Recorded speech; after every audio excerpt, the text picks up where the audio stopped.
La prochaine capsule porte sur l'onglet Soli du calculateur Marathon. Donnez-moi quelques instants pour ouvrir l'onglet et vous le présenter.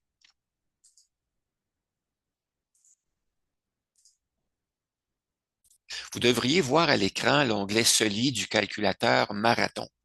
Comme vous voyez, cet onglet contient un tableau des droits de cotisation au Soli et un mode d'emploi. À quoi sert cet onglet? Eh bien, il permet d'établir les droits de cotisation inutilisés lors de la vente des biens immobiliers. Il y a donc un lien qui est créé entre l'onglet immobilier et l'onglet Soli du calculateur. Euh, Vous voyez aussi que l'onglet Soli, la première année qui est décrite, c'est l'année 2009. Cette année-là, c'est la première année où la mesure fiscale qui s'appelle Soli a été implantée par le gouvernement fédéral. Donc, on a plusieurs années là, qui souvent précèdent le début de la prévision, et ce sont ces années-là ici là, pour lesquelles vous devrez inscrire des informations. Vous voyez que dans le tableau, il y a plusieurs colonnes qui sont déjà en gris, qui contiennent des formules. Donc, vous n'aurez pas à vous soucier de ces colonnes-là. Vous n'aurez, vous, de votre côté, qu'à faire des opérations assez simples. Vous aurez, au début de la prévision, après avoir rempli l'onglet immobilier, vous aurez à remplir la colonne H et la colonne K qui contiennent des informations sur les dépôts annuels que vous avez fait dans votre CELI et les retraits que vous avez fait dans votre CELI jusqu'au début de la prévision. La prévision, dans votre cas, ici, dans le cas qui est indiqué ici, elle débute en 2024 à l'âge de 62 ans. C'est l'âge qui est inscrit là, dans l'onglet scénario, dans les cellules C8 et C9. La prévision débute en 2024 à l'âge de 62 ans. Donc, dans l'onglet Soli, vous aurez à inscrire les montants de dépôt annuel et de retrait annuel que vous avez fait dans votre Soli jusqu'au début de la prévision et Marathon va s'occuper de faire les calculs pour les années suivantes. Le tableau des droits de cotisation au Soli est divisé en segments, en sections. Les trois premières colonnes permettent de décrire la séquence.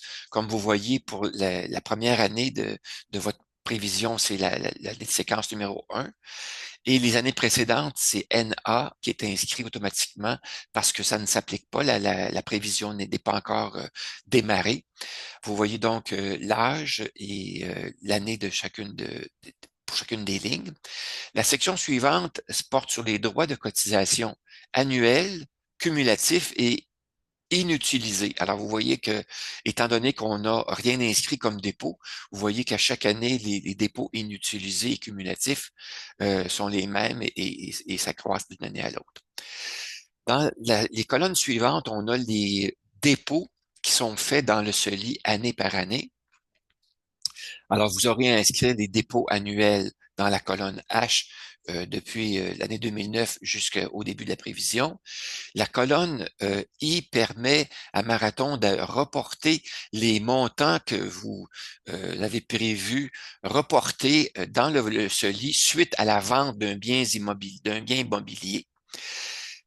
Les retraits aussi, vous les indiquerez dans la colonne K et les retraits cumulatifs seront indiqués.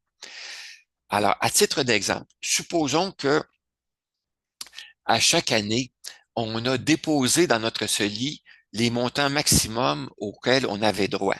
Alors, ce qu'on peut faire tout simplement pour faire ça plus rapidement, on va sélectionner les droits de la colonne des droits de cotisation annuels pour toutes les années avant le début de la prévision, CTRL-C pour les copier et CTRL-V pour les recoller. Alors, vous voyez, en faisant cette opération-ci, les droits inutilisés sont passés, là, étaient calculés et sont maintenant à zéro pour chacune des années. Maintenant, il est bon dans Marathon, lorsqu'on met à jour des cellules, qu'on remplace des formules par des montants ou qu'on inscrit des montants de nous-mêmes, il est bon d'inscrire de surligner en jaune ces cellules-là pour indiquer qu'il ne s'agit plus d'une formule, mais qu'il s'agit de montants que l'on a nous-mêmes mis à jour. Supposons également qu'on a fait un retrait au CELI. Mais avant de vous montrer le retrait au CELI, je vais vous montrer qu'il y a l'information concernant les droits de cotisation utilisés juste avant le début de la prévision sont mis à jour de façon automatique dans la cellule T14. Alors, si on revient ici un peu en arrière, alors vous voyez que le montant ici était à 0 et si on les remet, alors vous voyez que le montant a été mis à jour. Le montant de 88 000 c'est le montant des droits de cotisation cumulatifs qui ont été qui sont calculés ici, sont utilisés. Supposons maintenant qu'on a fait un retrait à l'année 2011. On a fait un retrait de 2800 dans notre CELI. Alors, vous allez voir que on va inscrire le 2800. On va le surligner en jaune pour indiquer qu'il s'agit d'un montant qu'on a nous-mêmes mis à jour. Vous voyez que les retraits cumulatifs sont mis à jour.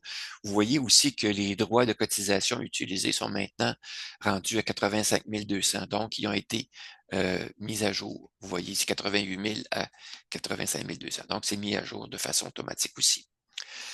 Maintenant, pour ce qui est du report automatique d'un montant résiduel lors de la vente d'un bien immobilier, alors vous voyez que on a c'est zéro qui a été reporté ici pour toutes les années. Mais si on va dans l'onglet immobilier et que l'on indique que, par exemple, pour l'année où on vend notre propriété, c'est-à-dire l'année de nos 70 ans, on a des droits de cotisation disponibles ou inutilisés de 8 800. Alors, on pourrait inscrire ce montant-là qui est disponible. On pourrait l'inscrire 8 800. Et lorsqu'on l'inscrit, si on va voir dans l'onglet CELI, pour l'âge de nos 70 ans, on voit que l'âge de 70 ans, le montant a été reporté de façon automatique. Donc, Marathon va pouvoir en tenir compte à ce moment-là. Alors, c'est tout ce que vous aurez à faire dans l'onglet CELI du calculateur Marathon.